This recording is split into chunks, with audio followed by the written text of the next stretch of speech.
God of the universe, maker of the stars. Who am I that you would know my name? Welcome, everyone, to episode number 93 of Life on Purpose with myself, Alex Stiles, and your founder, Mike Clayton. Good evening. Founder. Does that mean I've been around for a long time? I wasn't going to call you the founding father. That sounded a little older, but Thanks. Thanks, Alex. Yeah. this is a recent institution. You did found it, but it's not Yeah. that old. Yeah, there you go. It's 94. It's older than I am in a way, Mm. at least numbers wise. And have you been watching the weather? I've been experiencing the weather and driving in the weather, Yeah. and it's impressive. Yeah, I've got to drive to Asheville tomorrow, and it's like right now. In Kathy showed me a picture in Lafayette, Mississippi. There is 11 and a half inches of snow. Mm. No, thank you. Yeah, Pensacola, coming toward Panama City, probably down in the BB Internet area of Spring Creek. I mean, this is great. I don't know about you, Alex, but I would really enjoy some like global warming right about now. I agree. They keep talking about it, but it was like 11 degrees at my house last night. So Mhm. I'm thinking I could use a little of that warming. Yeah, yeah. All political jokes and puns aside, I'm for a little warming, There y'all. you go. I know it. It actually, if we get enough of it, it would actually turn Greenland green. Yeah. Yeah. Also, I loved that as a child, that Iceland was all green and Greenland was covered in ice. Yeah, it's kind of weird. It's, some of those things in life that make you go, hmm. But there's a bunch of those these days. Hey, Truth. hey, we were on Shabbat. Of course, we had mutual friend Hanok Young with us from Moda'in, Mm. Israel. Was given an update on the situation there. Of course, we saw three young ladies that were released. There's still 94 hostages. We're not sure if they're dead or alive. How many of each we have in that? God willing, we'll see another four more coming this coming Saturday, this coming Shabbat. But at the end of Hanok's presentation, he gave a challenge of what can you do? What are Mm. things that each of us can do? And this is a kind of a fascinating subject and one that you gave me a couple of notes on today. Is I find that the average person out there is is not asking the question, or if they have asked the question of what can I do, they've pretty much come to the conclusion of I am insignificant in this world. Would you agree? I would absolutely agree. Many people look at some large scale subject, be it maybe they look at something like, a global hunger. Maybe Hmm. they look at something, where that hits us, far more personally, like, the war in Israel. Hmm. They look at these things and they find this subject is too big for me. Hmm. It's beyond my control. But you can tell it bothers them because they'll stay updated on it, right? Does that make sense that they're Oh, bothered by it? okay. So, but are they going to do something about being bothered by it? I think So we, so let me get this right if I'm following you on this one, that if they didn't somewhere inside of them feel that they could make a difference, they probably would not pay attention to what's happening. I believe so, yes. Okay. Because I believe that there is something within them that yearns continuously to know about it, what's going on. There is something that draws them to whatever that subject may be. We're speaking in very general terms. Hmm. And absolutely, I would like to believe that although, yes, we are corrupt human beings, there is something within us also that would like to rise up and be better, to do more, to make a change in the world. So is it possible then that we are in our day, and this is kind of a separate subject, but in our day of, as the book of Daniel says, Daniel made a prophecy. He says, in the last days, knowledge shall increase. Mhm. Okay. Now, I remember when, if you wanted knowledge, you had to go and find it. You had to go to a library. Mhm. You had to go back and figure out the Dewey Decimal System one more time in life. You had to then figure out what it meant and where that was directing you to in the library. Okay. Or you got this funny thing in your driveway every morning called a newspaper. Mm. Yeah. And you had to I've heard of walk, those. yeah, you had to walk out of your house in the snow, the ice, the sleet of North Florida, and yeah, sorry, and you had to get the paper, you had to bring it back in, and then you had to open it and read it. But today we have this thing of knowledge, information is not only pursuing us, it is just like everywhere you look, it is information overload. So here's another aspect of this of, well, I'm pretty insignificant when it comes to, okay, there's hostages in Israel, and then there's, there's the disaster that's happening in North Carolina, and then the one that's happening in California. And by the way, New Orleans had a terrorist bombing, and then there's the puppies that are dying at the pet center, and it's just kind of like, I can't do it. So instead of figuring out where the Father, my Creator, has called me to, I just disconnect from everything. Is that does that make sense too? Yes, absolutely. Because at some point, you end up with information overload, and it's a Hmm. very act of self-preservation. You have to decide, you know, what am I going to focus on? Hmm. You can find people who go to the extremes of, I believe in nothing, you know, I believe nothing I ever see on the news. There's times I've been able to say that. I've said that before. I believe nothing on there. Well, no, actually, some of it's true. Okay. Hmm. Yeah, I believe there's political propaganda among our news systems, of course, but there are true things, and there is that weight and that burden of maybe not wanting all the terrible things you see to be true. But then that comes right back to, well, that information overload, if there's so much wrong, what can I possibly do about it? And Hmm. I think that I there is something that, instead of focusing on a global scale, although that should be the end goal, I wonder if maybe changing the world doesn't perhaps start by looking in the mirror. So are you saying that the butterfly flapping its wings on the other side of the planet, producing the spring breeze on our side, that you could actually be that butterfly that's flapping its wings, but a person that has refused to go through the process of becoming a butterfly is still a caterpillar and is really not affecting anything. Sure, absolutely. I believe that there is a massive unity because, see, if you've decided you can't do anything, so is the next person and the next person and the next Mhm. person. Um, this was brought out before. The man in Second Kings who decides to defend his bean patch, I believe it was our Mhm. friend Ryan who brought this up, said, Mhm. who refused to withdraw when an army came, was like, this is my home. I'm going to defend it. Mhm. Well, David and his good men, not yet King David at the time, but David and his good men get word of this, and they're like, no, he's not standing alone. And all of a sudden, David and his army of good men show up, and it's not one man standing there defending his bean patch. It is David, who is blessed by Hashem and his armies. And you know what?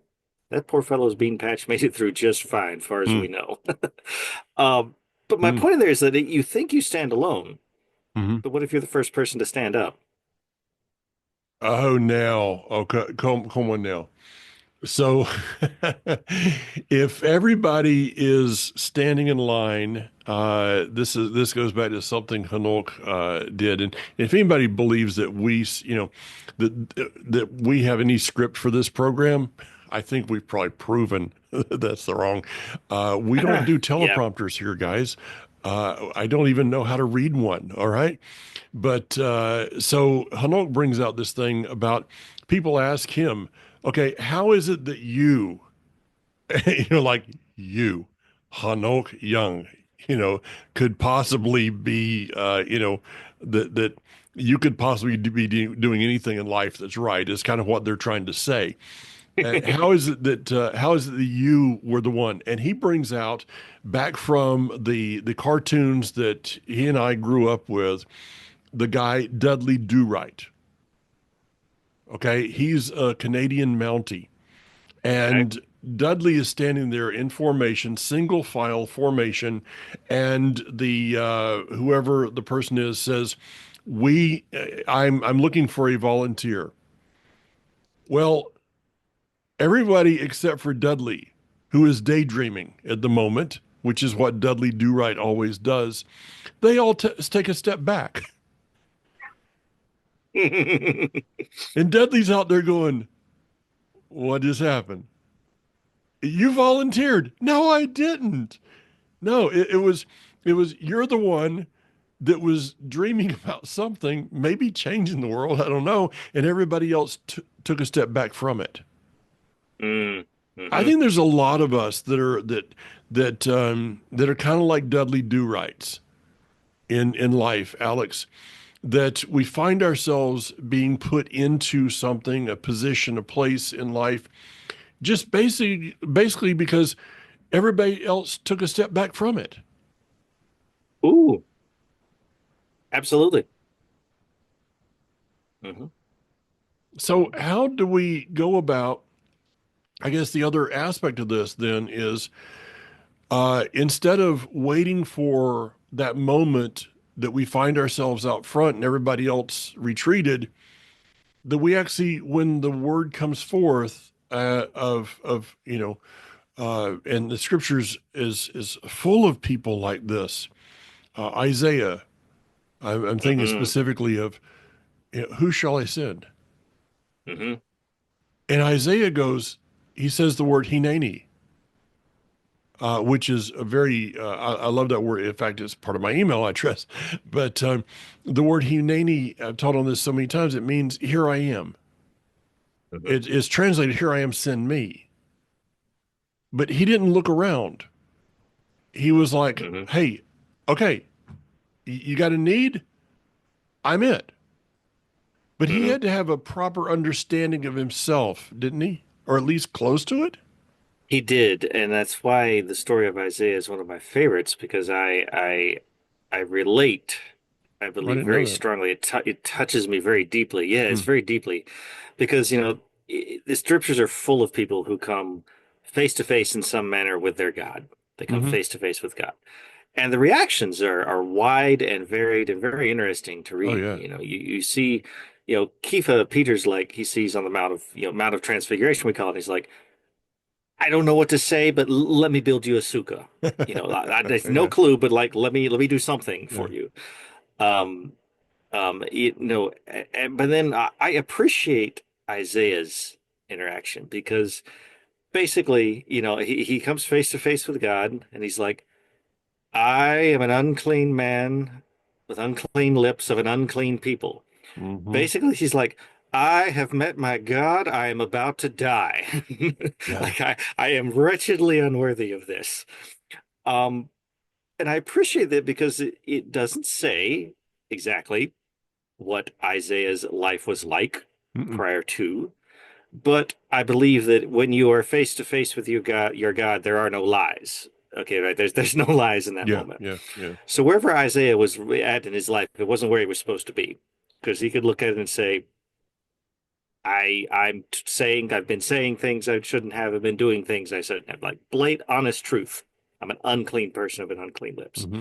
Hmm. So he wasn't He might not have been called a Zadik by his, might have been not have been called by a great fellow by us. We don't know that, Mm-hmm. but I'm getting this feeling he wasn't where he should have been in life. Mm.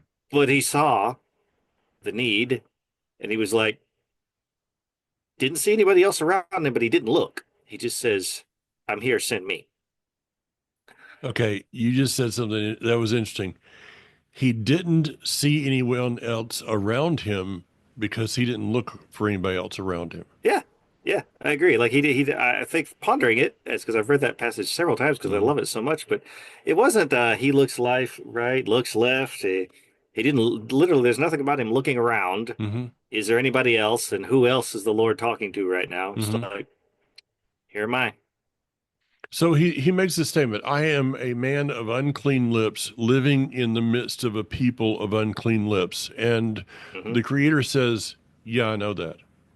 Yeah, absolutely, You know, he doesn't look at him, absolutely. he doesn't look at Isaiah and go, oh man, I mean, I guess I got the wrong guy because I No, was looking for no. somebody that, was already perfect.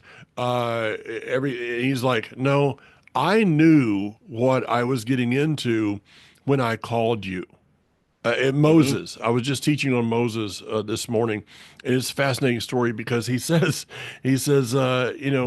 okay, you're telling me to go to these people and tell them we're leaving Egypt. They're not listening to me, and Yah doesn't really. This is like the third time he's brought that up.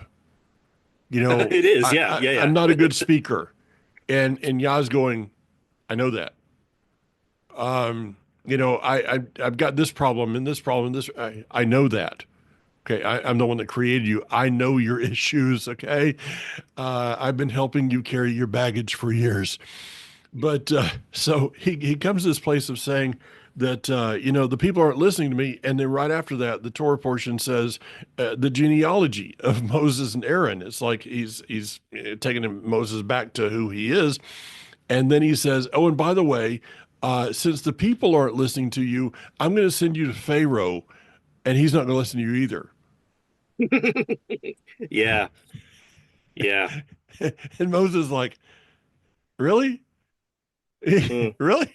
You mean the people haven't been talking, so you're going to take me to a like the executive the people in the janitor room aren't listening to me, so I'm going to go talk to the CEO? Yes, Okay. yes. You feel like Forrest Gump. Poor fellow. Yeah, pretty much. Yeah, Yeah. absolutely. Yeah. Uh, so this kind of goes back to something maybe we can then get into what you were talking about originally. Uh, when he calls you to something, and that may not be an audible voice, he may not send you an email, may not send you a letter, may not post it on Instagram or something, but you see a need. Hmm.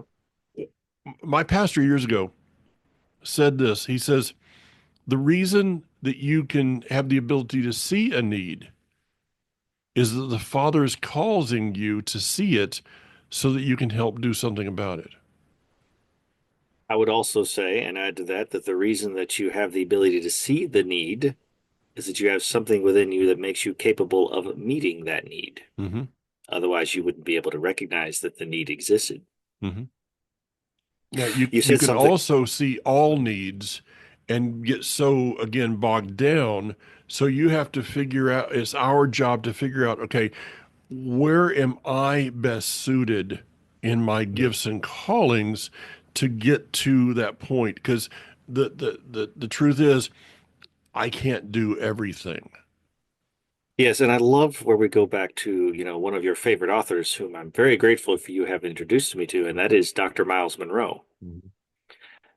Dr. Miles Monroe expresses this idea that seems terribly honest, that I don't know why we're not shouting it from the rooftops, that God created you and then he called you for a purpose.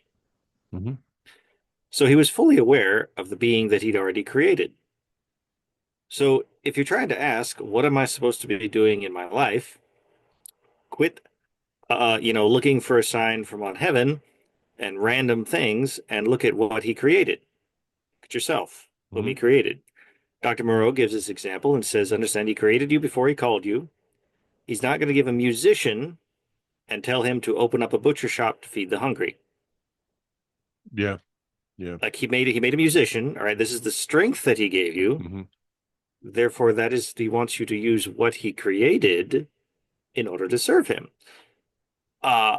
Look to the strengths and the gifts that he gave you and ask you, how can I take this being that Hashem created and use it to make his kingdom better? Interesting that you would bring up Dr. Monroe again. Let me see if I can do this without killing myself, strangling myself or something. So I've given away Dr. Monroe's book, Pursuit of Purpose, so many times that what I do is I go on eBay and I order used ones. Just, because I know that I'm going to get rid of the thing. And so I get one and it's been marked up and everything. I've never gotten a used Pursuit of Purpose, Miles Monroe book that has not been marked up.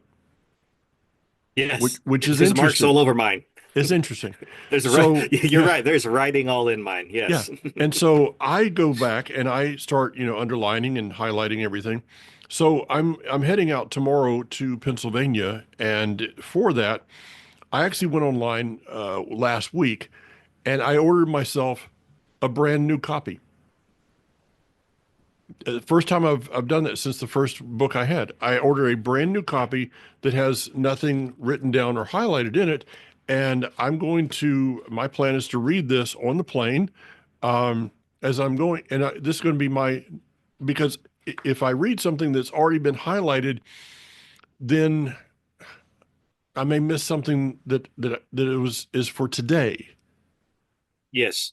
All right. Yes. That was something that was for the last time I read it.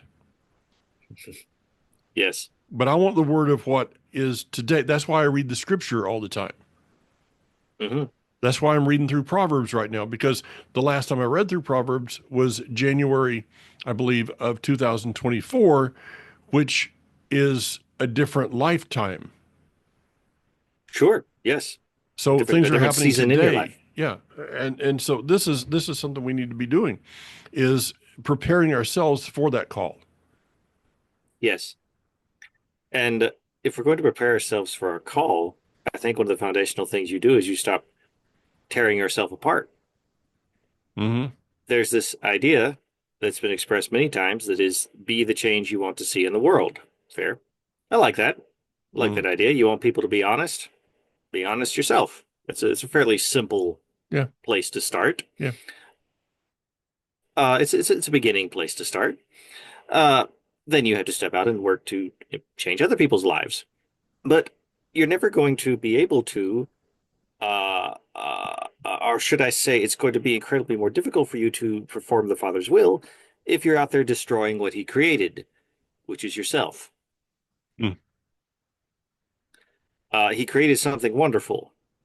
Yeah. Mike Clayton. Mike Clayton spends all his time like, suppose you go down this pathway, and I'm going to use you because people know you and they can use this example. Suppose you go down this pathway and you decide, I'm not a good speaker. So suppose you decide, I can't memorize scripture well enough to be a good teacher. Well, if you continually start tearing yourself down and doubting yourself, you start tearing down the very ministry he sent you to. By the way, if I was to put two things on a list, it would be those two. Thanks, Alex. I might know you, sir. Join us next week as Mike interviews new hosts. Yeah. So I occasionally go. I rarely find. Sometimes I find a good thing or two on the internet. It's like finding a pearl in a pigsty, but sometimes you find a good thing on the internet. Okay. I stumbled upon these quotes, which I sent to you, and ended up started this cycle of thought that led to where we got today. And this random person whose username I can't even begin to pronounce, something to do with Lewis and Clark, says, I cannot hate myself into a version of me I will love. I cannot punish myself in any way that will unmake the past.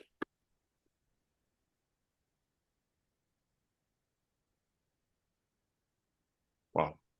I'm reading them again as you sent me the text. Now that people have, they're like, wait a minute, say that again. I'm gonna let me read them so they got both of our voices in their head tomorrow.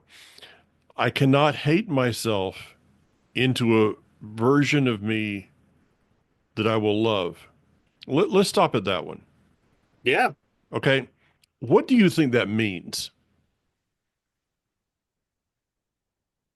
Oh, there can be this I think it ends up going down this self-judgment, this self-criticism and self-judgment that many people can fall into, um that particularly Hasatan will end up using, religion itself to do against you, where you're like, I should be a better person, where you will read the scripture where it tells you how to be a better person, and instead of taking strength and encouragement from it, you take self-criticism and judgment from it, where you tear yourself down of, oh, but it says I'm a horrible person. Well, I mean, yeah, you're not a great person, but that's not the point he wanted you to read in scripture. Mhm.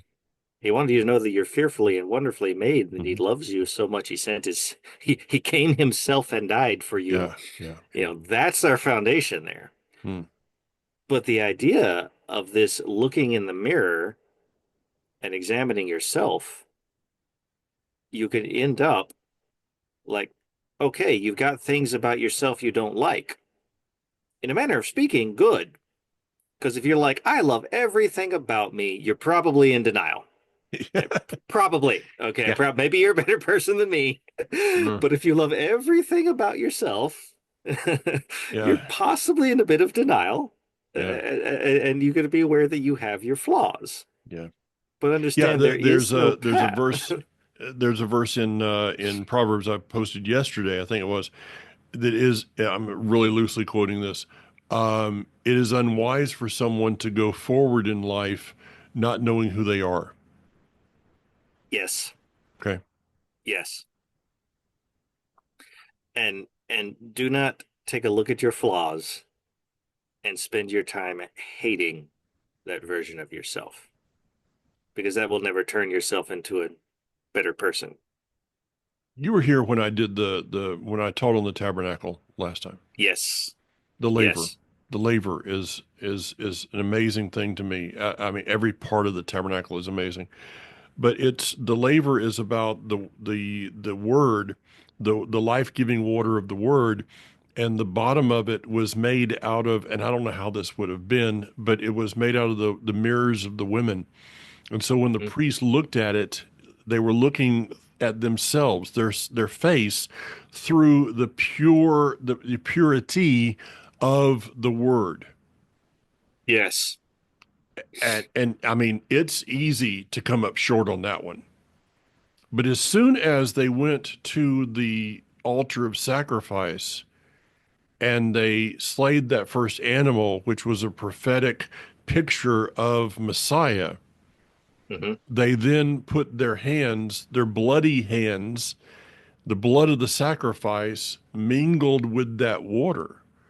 So when we see ourselves through the blood that was shed, so that we could be called kadosh, holy, perfect in his presence, Hmm. that brings on a whole new meaning. And so for me to continue to loathe myself is really isn't that kind of a slap in the face to our creator?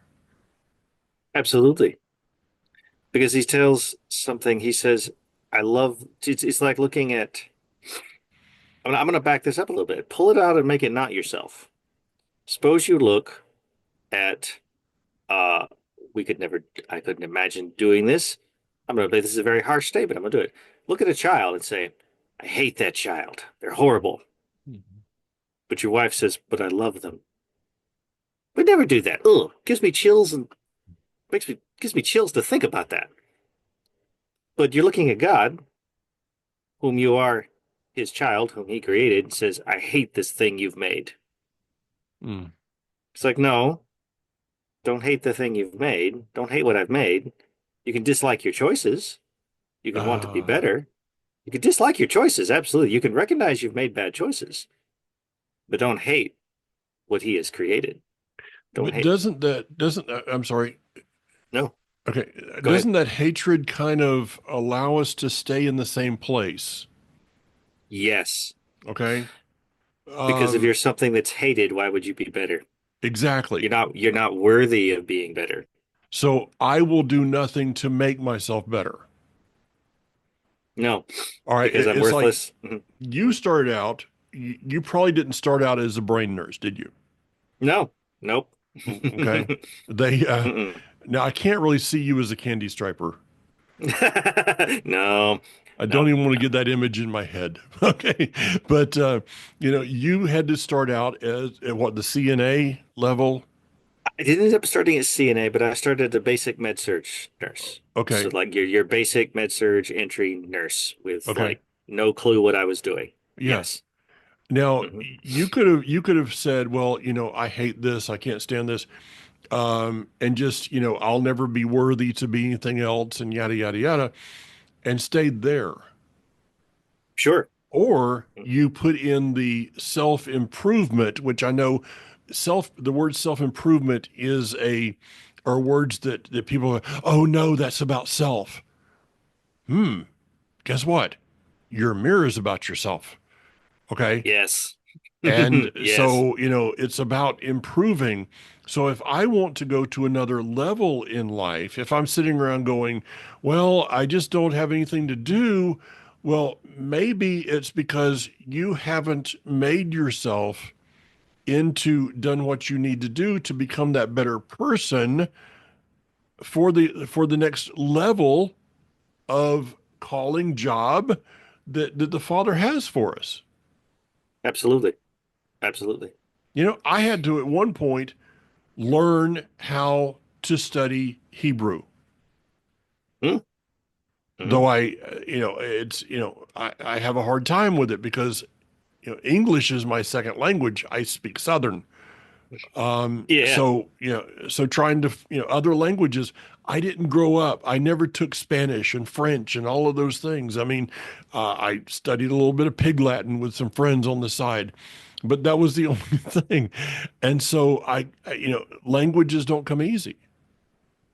So I had to force myself to study what the Hebrew language is so that I could then become a better teacher and a better presenter of what I have. Hmm. Absolutely. It's true of But all if of you it. had spent the entire, yeah, absolutely. If you had spent the entire time hating on yourself, that language is difficult for you, and you just hated that about yourself, how much less would your teachings be if Hmm. you had no Hebrew to reach for and teach Hmm. deeper into the Tanakh, into the scriptures as a Hmm. whole? Um, yes. This I think this ties us back into that, our present tying right back into our past. And Hmm. that second part of the quote. I cannot punish myself in any way that will unmake the past. Okay. Now let me throw a wrench or a scalpel, and you're more likely to throw scalpels, right? Hope not. Uh, let me rephrase that one, and maybe we can come back to this. I Sure. cannot punish others enough to unmake my past. Absolutely. Either one of these are true. Okay. So when it comes to punishing others, it is the dog that has been abused at a pound, and a family walks in, fall in love with this dog, and say, I mean, I love everything about this dog, but you bring the dog home and it's trying to bite everybody in the family, Yes. trying to punish the people that love it, to somehow erase their past. Yes, to erase the pain that it itself has suffered. Hmm. I mean, Mhm. that is the epitome of of crazy thinking. There's so many things in life. I find a friend of mine, you many years ago, used to use these words all the time. That people were a product of stinking thinking. Sure, sure, absolutely. Mm. We've got Mhm. to be able to figure out what is it in our brain that's stinking thinking. Absolutely. I find I had this scenario happen a few weeks back. I I the event happened, and I became just unrealistically just over the top angry. Mm. And I was like, to the point, uh, Baruch Hashem, praise him, that I realized just how ridiculously unrealistic. Like my own anger shocked me. Does that make Mm. sense? Right? It wasn't that I got angry, but then I got angry to the point my own anger shocked me. It ended up being, whoa, Yeah.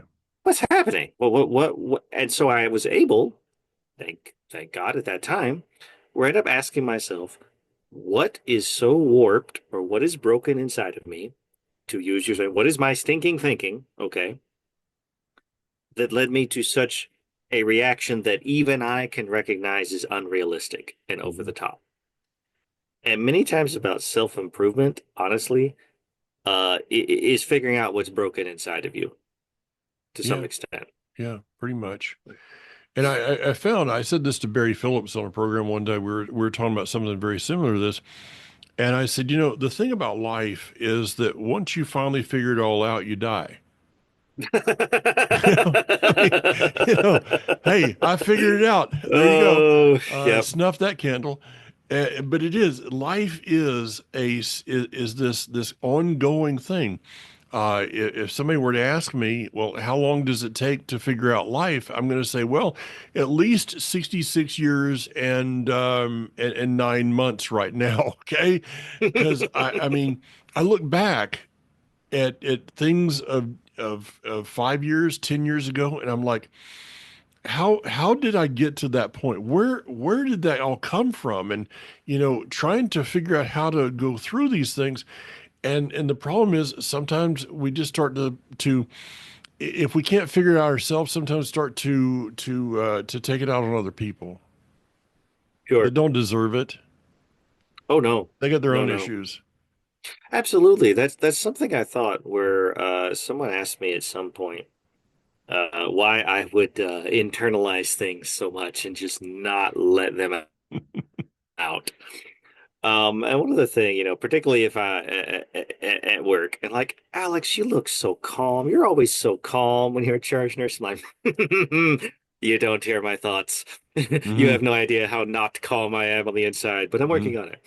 Sometimes my thoughts were of just how much I internalized it because I'm like, yeah, I'm having a bad day, but I believe someone else is having a terrible day and they don't deserve for me to make their day worse with what's going on with me. Yeah. So I would many times, if for no other reason, maybe if you don't not lash out at the other person for yourself, for your own self-improvement, maybe don't lash out at other people just so you don't make their day worse than what it already is. So punishing myself in a way that will unmake the past. I had an acquaintance now. People come and go in your life, and at times there's a time that I would call someone a friend. Now they're a previous acquaintance just because of decisions that were made on Hmm. their end, and they admitted to a time in their life that they were cutting themselves. Mm. Hmm. Now, Yes. you probably, I'm just thinking about this, you probably have dealt with this numerous times. I mean, Yes. in the Yes. hospital. Okay. Yes, I have. Yes, I have. Taken care of many people that, and many people will confuse those who are cutting themselves with it being a suicide attempt, and it's not. Mhm. The statement is that they will. Those who, when you talk to them, say that they will cut themselves so that the physical pain will match the emotional pain that they feel inside. They're so desperate for some release of the emotional pain that to experience physical pain sounds like that release. So a truly horrific spot to get to it, horrific point to get to in your life, tragic point to get to. Hmm. Um, I just have I mean, I have a hard time dealing with that at that level. I had to, when I owned a carpet cleaning company in Tucson, I had to deal with a couple of attempted suicides, coming in cleaning up after it later on. And I mean, just the feeling of what the atmosphere was there, that atmosphere of death, which of course you deal with many times on a daily basis. I still to this day have no clue how you at least portray yourself as normal as you do, just with all that you go through. But for a person to come to that level, why? Because they can't figure out the answer. And then they'll yeah, go to they may attend a church or a synagogue or a congregation or something, and we were talking about, we haven't used the term for the Mormonites lately, but the go to a place and everybody's kind of dressed up and everybody comb their hair and most people smell okay, and they're like, you walk into that place, these people cannot possibly relate to who I am and what I'm going through. sure, absolutely, absolutely. And so we need to 80%, go ahead. the last study I read said that 80% of suicide survivors stated that the reason that they attempted suicide was because they believed that nobody cared. Um, at what point have we failed individually and as collectively as servants of Yeshua if someone will come to the point of believing that no one cares? Now there's numerous factors. Okay, a lot of people end up falling down so many factors where they end up pushing people away. There can be a combination where they have pushed people to the way to the point that they don't have people in their lives that care Hmm. about them because they Yeah, have pushed them away. yeah. Now maybe I've there's known some of multiple them. factors. Yeah. Yeah, maybe they've went down the pathway of the drugs and the alcohol and the lashing out, as we've said, and the foundational point, not being able to punish others to make up for my past. To the point that you have taken the pain of your past, you've lashed out at other people. To some point, people like, listen, I love you, but I can't take being lashed out again anymore. At some point, you end up reaching a point that you cannot be someone's emotional punching bag any longer. Right? And somewhere in the in the midst of that is this thing inside of us that knows that we were created not to be that.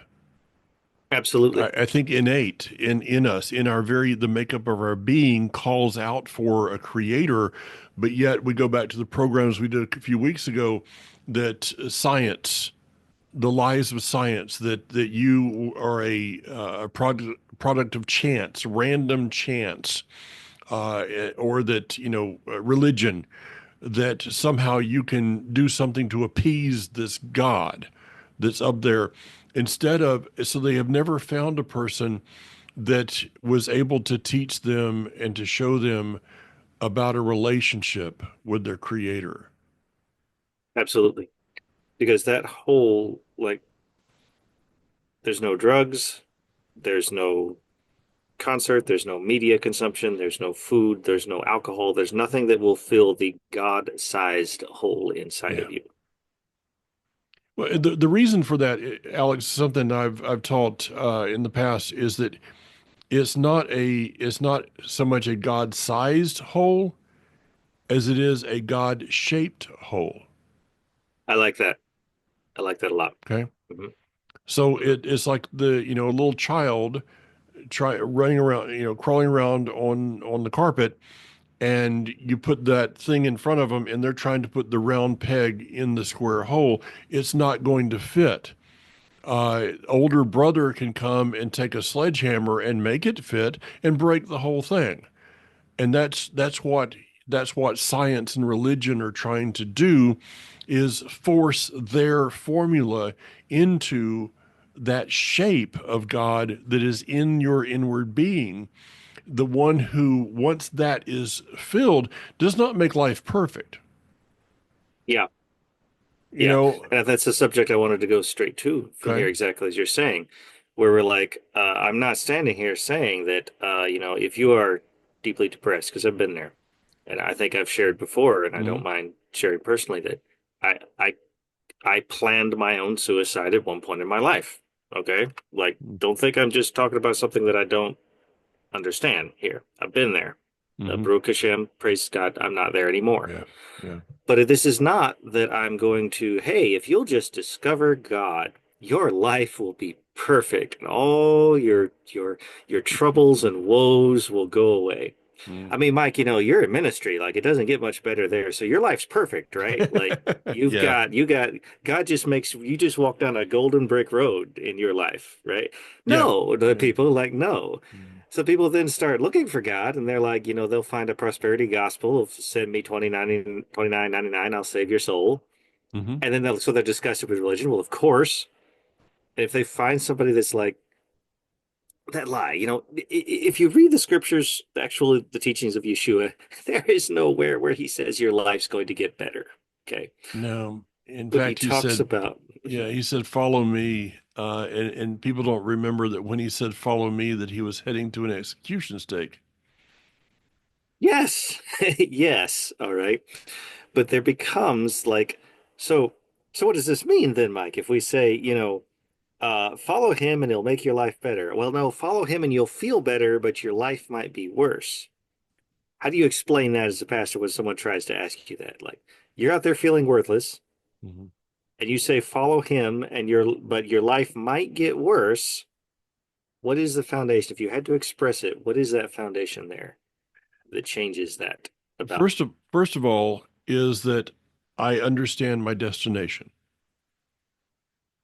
All Okay. right, Without a firm belief and understanding of where you're going, you're never going to get there. You may get there, sure. but it may be by chance. Um, Thursday morning, I go to Asheville Airport, and my ticket says that I need to get on an American Airlines jet, Piedmont, actually, American Eagle. It's a Barbie jet, and fly to Charlotte, and from Charlotte to Harrisburg. So if I go to either Asheville or in Charlotte and look around and go, well, all flights go to Harrisburg, I think I'll just find a plane that looks nice. I don't really like little Barbie jets. So I'm going to find a larger plane, and one that I like the colors on. And then I'm going to find the pilot that looks nice and the stewardesses and all those things, and I'm going to get on that plane. I may get to Harrisburg, probably not. Okay, my chances are kind of slim. So first of Hmm. all, understanding my destination. Number two is understanding there may be turbulence along the way. Okay, yeah, Okay, yeah, the turbulence is part of the flight, but if I understand my destination and I understand that I have a path that has to lead me from point A to point B, then I keep my focus on the destination and the turbulence makes sense. sure. And it's worth enduring. Hmm. Yeah, Hmm. it's worth enduring to get to the destination. And so this is why I believe, and I will be teaching that this weekend to a group of youth and young adults. We will be talking over and over and over again about destination. If a person gets a hold a vision of their destination, then turbulence really is insignificant. It's just something I got to go through to get there. I like that very Hmm. much. I like that. Okay. Well, closing thoughts here because I gotta get a plane to catch. So Literally, quite literally. yeah. Absolutely. You know, your creator loves you. Maybe you could try showing a little of that love to yourself. Wow. It's good thoughts. Good thoughts. Because in the end, I mean, you never know. He may actually have a plan and a destination for you, a plan and destination that's not of evil, but for good, to give you a future, which is the destination, and a confidence and hope about what it's going to be when you get there. That was the Mike Clayton amplified version of a verse in Jeremiah. Okay. All right. Well, enjoy it. I'll see you. You're on Shabbat, man. It's all yours. Yep. Yep. Shabbat at our house. So looking forward to it. Okay. Gonna miss you. Yeah. Well, uh, I'm so looking forward to being with this group of young people, of young adults and youth. It's it just energizes me. It really does. So I'm sure I'll have a couple of people of Life Assembly saying a prayer because Absolutely. the last I heard, they need the practice and I need the prayer. Yes, indeed. Okay. See you soon. Always a pleasure, Mike. Who am I that you would know my name? What kind of love would walk through fire and meet me in the flame?